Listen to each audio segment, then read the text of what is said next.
Dengue ও করোনার প্রকোপ বাড়ছে।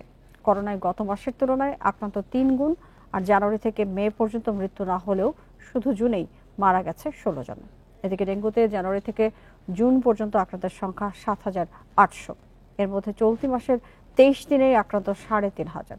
আর এই বছরে ৩২ মৃত্যুর ৮ জনেরই এই মাসে। বিশেষজ্ঞরা বলছেন, প্রতিরোধমূলক ব্যবস্থা না নিলে পরিস্থিতি নিয়ন্ত্রণের বাইরে যেতে পারে। রাজধানীর মহাখালীর ডিএনসিসি হাসপাতালে চিকিৎসা নিতে এসেছেন বেসরকারি প্রতিষ্ঠানের চাকরিজীবী বিল্লাল তালুকদার। কয়েকদিন ধরে ভুগছেন জ্বর ও মাথা ব্যথায়। 2 দিন ধরে জ্বর, এখন আসছি টেস্ট করাইতে, দেখি কি হয়, টেস্ট দিলে পরে। ডেঙ্গু ও করোনা বাড়তে থাকায় বিল্লালের মতো জ্বর নিয়ে উদ্বিগ্নরা ভিড় করছেন হাসপাতালে। ল্যাব টেস্টের মধ্যে দেখা যাচ্ছে যে তাদের বিভিন্ন মাত্রা হিমাটোক্রিট পরিমাণ খুব কমে যাচ্ছে, অথবা তাদের ক্ষেত্রে প্লাটলেট কাউন্ট খুব বেশি কমে যাচ্ছে। এই ধরনের সমস্যা নিয়েও একটা গ্রুপ আমাদের কাছে রেফার হয়ে আসছে। স্বাস্থ্য অধিদপ্তর জানাচ্ছে, এপ্রিলে করোনা আক্রান্তের সংখ্যা 23, মেতে তা বেড়ে দাঁড়ায় 86, আর এ মাসে 22 জুন পর্যন্ত আক্রান্ত 275। 1 জানুয়ারি থেকে মে পর্যন্ত কারো মৃত্যু না হলেও শুধু জুনের এ কয়দিনেই মারা গেছে 16 জন।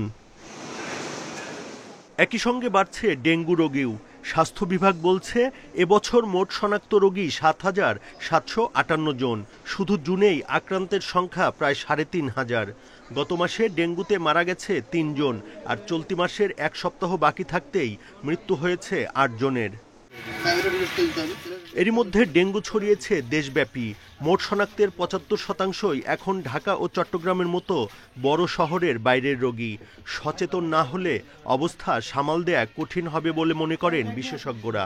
যখন রোগীর বার্ডেন বাড়বে তখনই কিন্তু এই যে আমাদের যে ক্রাইসিসগুলো ডেভেলপ করে, কিন্তু যখন রোগীর সংখ্যা অনেক বেড়ে যায়, সেখানে যত আমাদের অনেক হসপিটাল থাকলেও কিন্তু এটাকে তাদের পক্ষে সম্ভব না এতগুলো রোগীকে একভাবে সেবা দেওয়া। রোগতত্ত্ব, রোগ নিয়ন্ত্রণ ও গবেষণা ইনস্টিটিউটের জরিপ বলছে, বরগুনা, ঝিনাইদহ, মাগুরা, বরিশাল ও পিরোজপুর সহ ৮ জেলা ডেঙ্গুর সর্বোচ্চ ঝুঁকিপূর্ণ এলাকা।